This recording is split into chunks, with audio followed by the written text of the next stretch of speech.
नमस्कार दोस्तों, स्वागत है आप सभी का। यूपीएससी सीएससी प्री 2023 सी सेट कट ऑफ 23%, कैट से रिजर्व ऑर्डर, क्या निर्णय छात्रों के पक्ष में। सिद्धार्थ मिश्रा वर्सेस यूपीएससी का मैटर, जिसमें कि देखेंगे कल की डेट में अभ्यर्थियों ने ग्राउंड स्तर पर जो प्रयास किया वो प्रयास बहुत ही सराहनीय रहा है।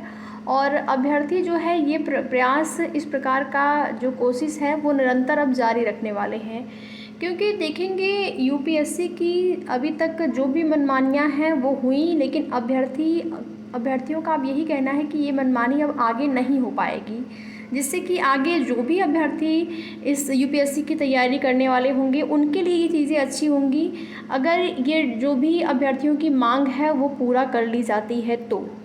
तो यहाँ पर ज़्यादा से ज़्यादा अभ्यर्थी, आप सभी जो भी यूपीएससी की तैयारी कर रहे हैं उन लोगों को सहयोग करने की ज़रूरत है। ग्राउंड स्तर पर जब भी प्रयास किया जा रहा है तो आप लोग भी सहयोग करें, वहाँ जाएं, जिससे कि अगर देखिए भीड़ का भी प्रभाव पड़ता है, भीड़ ज़्यादा होगी, ज़्यादा की संख्या में यूपीएससी एस्पिरेंट होंगे तो उसका भी प्रभाव पड़ता है।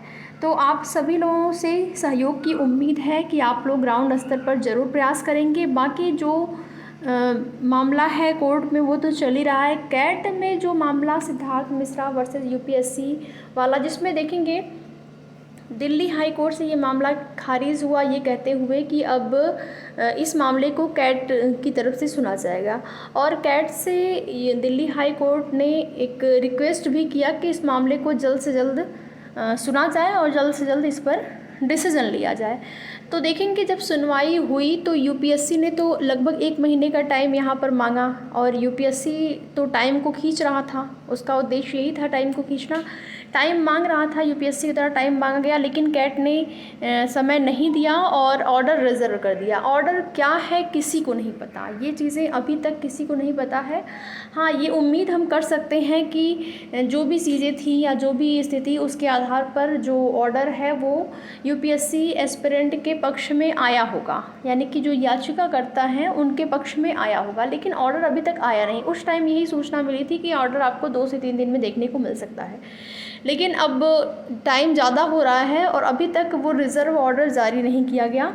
तो यहाँ पर कहीं ना कहीं अभ्यर्थियों के मन में ये भी शंकाएं उत्पन्न हो रही हैं, और ये डाउट होना जाहिर सी बात है कि इतना लंबा टाइम क्यों लग रहा है। जब देखेंगे परीक्षा की डेट आपकी पहले से प्रस्तावित है, उसी टाइम पे आपकी मुख्य परीक्षा होनी है, तो जो भी डिसीज़न हुआ है, जो भी ऑर्डर रिजर्व किया गया है, अगर वो जल्द से जल्द जारी हो जाता, तो अगर मान लीजिए 23% वाले सी सेट के अभ्यर्थियों को यहाँ पर अगर मौका मिल जाता, याचियों की जीत हो जाती, तो उन अभ्यर्थियों की भी आगे की तैयारी, वो अपनी मुख्य परीक्षा की तैयारी कर पाते।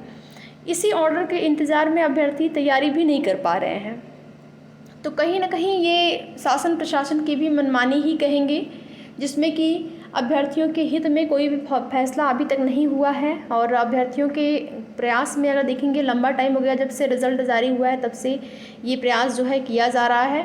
उधर देखेंगे 2022 आंसर की का मामला, जिसमें कि याचिका डालने की तैयारी अभ्यर्थियों के द्वारा की जा रही है, जिसमें कि आंसर की में इतनी गड़बड़ियाँ क्यों पाई गई। एक ऐसी संस्था जहाँ पर कि अभ्यर्थियों को सबसे ज़्यादा भरोसा था, और उस संस्था से ही अभ्यर्थियों का भरोसा टूट रहा है, क्योंकि प्रश्न जो भी पूछे गए थे उसमें देखेंगे 2 ऑप्शन सही बताया जा रहा है। तो 6 से 7 प्रश्न ऐसे थे, एक प्रश्न तो ड्रॉप किया गया, 6 प्रश्न ऐसे थे जिसमें कि आंसर जो है वो गलत बताया गया था, यानी कि अलग यूपीएससी के द्वारा अलग बताया गया और अन्य सोर्सेज के माध्यम से शासन की तरफ से अलग। तो यहाँ पर देखेंगे ये सारी चीज़ों को अगर देखा जाए तो कहीं ना कहीं ये यूपीएससी एस्पिरेंट के पक्ष में नहीं है चीज़ें, और इसीलिए अभ्यर्थी ये प्रयास कर रहे हैं। तो जो भी अभ्यर्थी यहाँ पर कोशिश करना चाहें, आप लोग ज़रूर सहयोग करें। कोर्ट में तो मामले चल ही रहे हैं, साथ ही साथ ग्राउंड स्तर पर जब भी अभ्यर्थी जुड़ते हैं वहाँ पर ज़्यादा से ज़्यादा संख्या में आप लोग इकट्ठा होने की कोशिश कीजिए।